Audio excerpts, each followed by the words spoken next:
La manière dont les gens te traitent et la manière dont les gens se comportent avec toi est une forme de langage. Le comportement, c'est une forme de langage.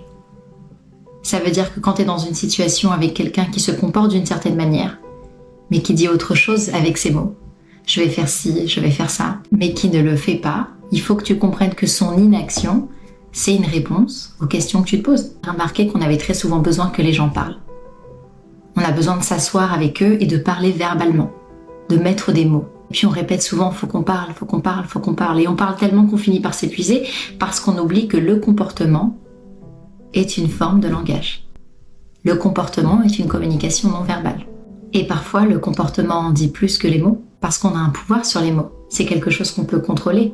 On décide de ce qu'on va dire, on a le temps d'y penser, on a le temps de réfléchir, on a le temps de tourner notre phrase de la meilleure des manières. Alors on a le contrôle là-dessus. On peut dire des mots qu'on ne croit pas. On peut dire des choses dont on n'est absolument pas convaincu ou qu'on ne va jamais faire. Ça reste que des mots, donc ça devient facile. Et avec le comportement, c'est différent. Avec le comportement, ça devient plus difficile de mentir. Ça devient plus difficile de se comporter différemment de la personne qu'on est réellement. Parce que ça nous demande plus d'efforts. Ça nous demande plus d'efforts de sortir de notre zone de confort et de faire les choses différemment. Alors n'oublie jamais, peu importe dans quelle situation tu te trouves dans ta vie,